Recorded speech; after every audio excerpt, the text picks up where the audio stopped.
ప్రియులారా, ప్రార్థన చేసుకుందాం. మహోన్నతుడా, పరిశుద్ధుడా, మీకు వందనాలు, స్తోత్రాలు. ప్రాతకాల ఆరాధన ద్వారా నిన్ను గణపరుస్తున్న ప్రతి కుటుంబాన్ని ఆశీర్వదించి నైనా ప్రతి ఒక్కరితో మీరు మాట్లాడి మీరు మహిమ పొందండి. యేసు ప్రభు వారి దివ్య నామమున వేడుకొనుచున్నాము తండ్రి, ఆమేన్.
ప్రియులారా, ప్రభు పేరిట మీకు శుభాలు.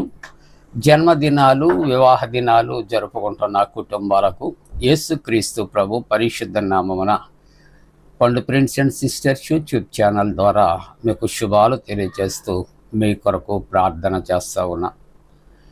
మంచిదండి, మీరంతా క్షేమంగా ఉన్నారు కదా. దేవునికి వందనాలు చెల్లిద్దాం.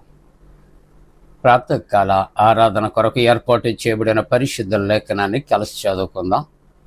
పరిశుద్ధ గ్రంథాన్ని తెరచి మత్తయి సువార్త 5వ అధ్యాయము 16వ వచనాన్ని చదువుకుందాం. మనుష్యులు మీ సత్క్రియలను చూచి పరలోకమందున్న మీ తండ్రిని మహిమపరిచినట్లు వారి ఎదుట మీ వెలుగు ప్రకాశింపనీయుడి.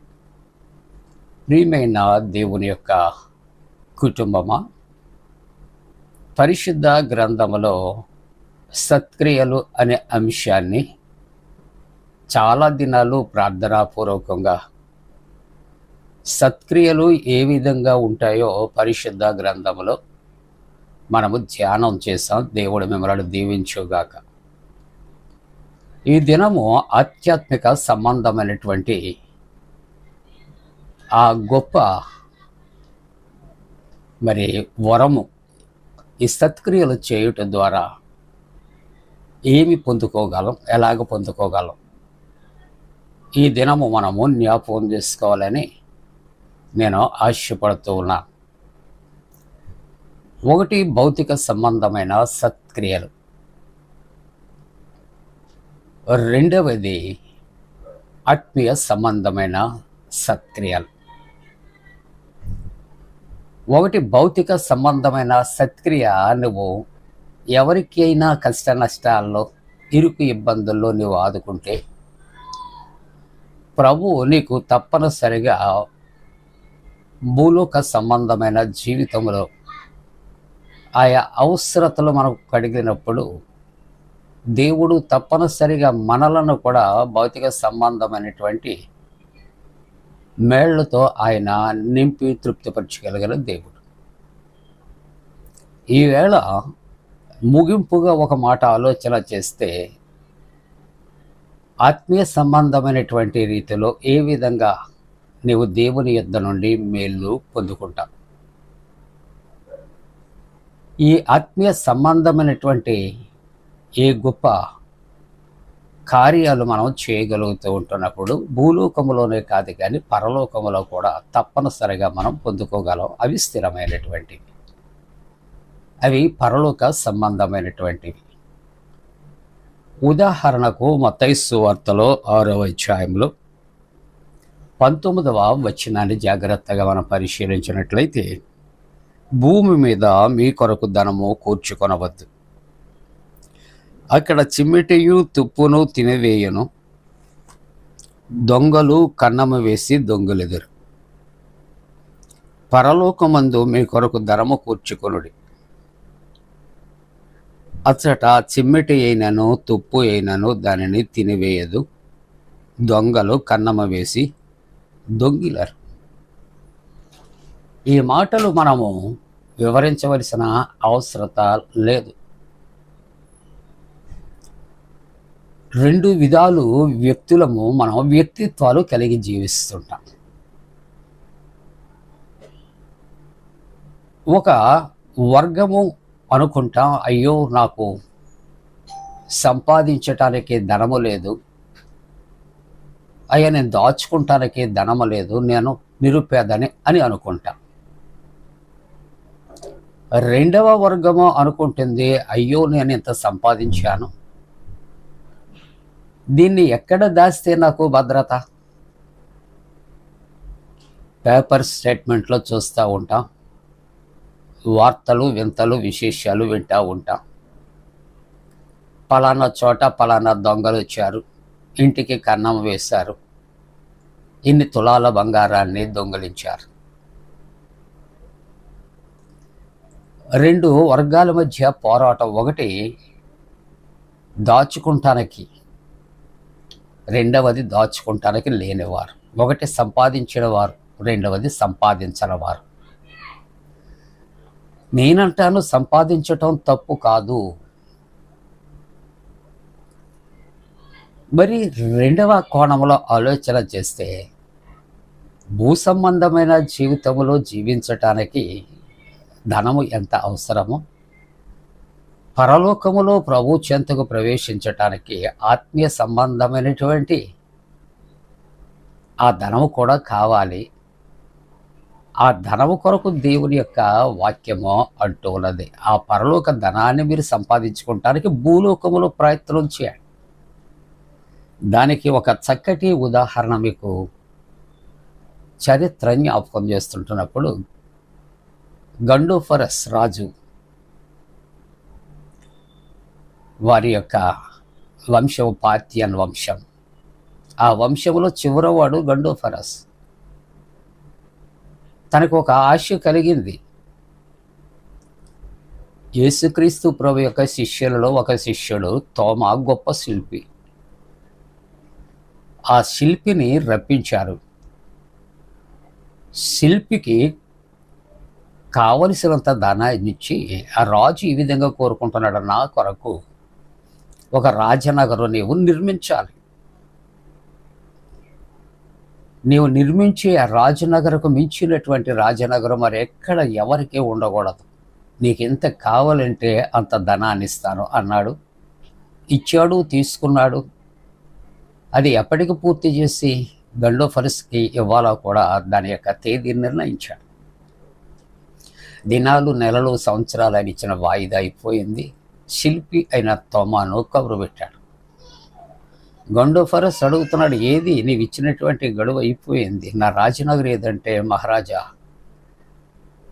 నీ యొక్క ఆ నగరు చక్కగా చెక్కటం, తయారు చేయటం ఇదంతా అయిపోయింది, మరి ఏది అని అడుగుతుంటున్నప్పుడు శిల్పి అయిన తోమ అంటాడు, అది భూలోకములో కాదు, పరలోకములో.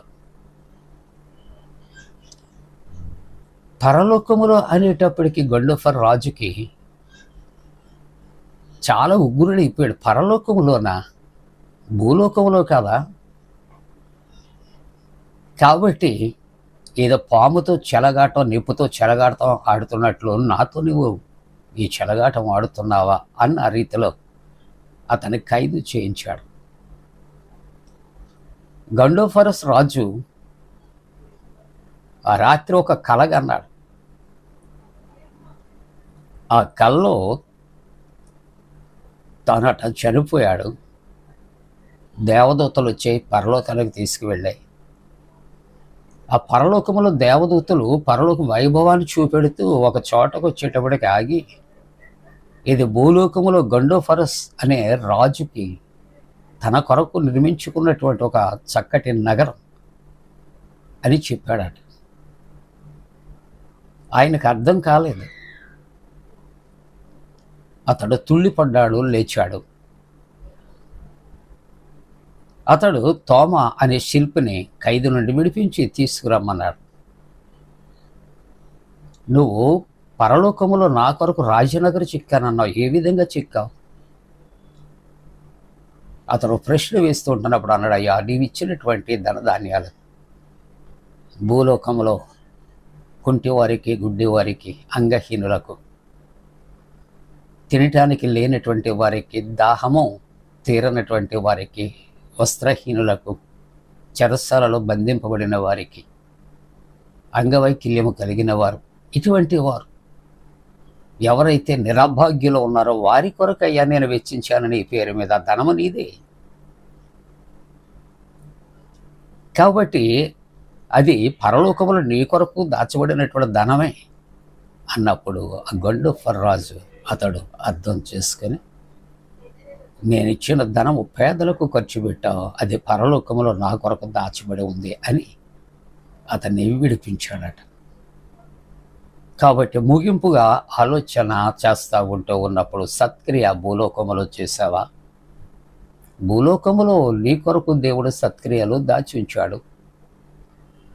నువ్వు ఇంకా సత్క్రియలు చేసావా ప్రభువు కొరకు? పరలోకములో చేరటానికి, పరలోకములో ప్రభువుతో ఉండటానికి, ఆకలి దప్పికలు లేనటువంటి నిత్య నివాసములో నివసించటానికి దేవుడు నీ కొరకు అక్కడ ఆ దాచి ఉంచినటువంటి బంగారపు వీధులు, బంగారపు పురం,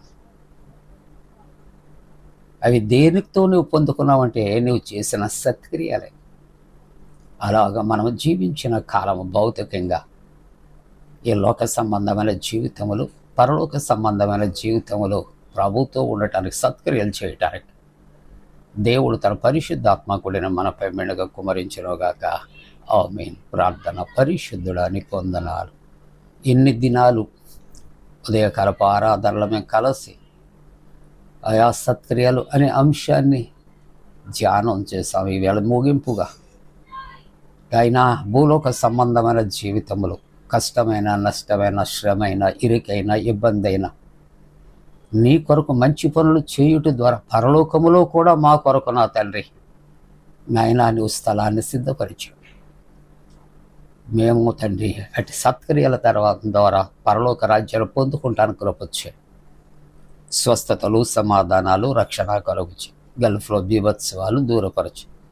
సమస్యల్లో ఉన్నవారికి విడుదల, అప్పుల్లో ఉన్నవారికి విడుదల, నిరాశ నిష్ఫల వారికి విడుదల, యవనస్తులు విద్య, ఉద్యోగ, వివాహాలు, గర్భిణీలు సుఖప్రసవం.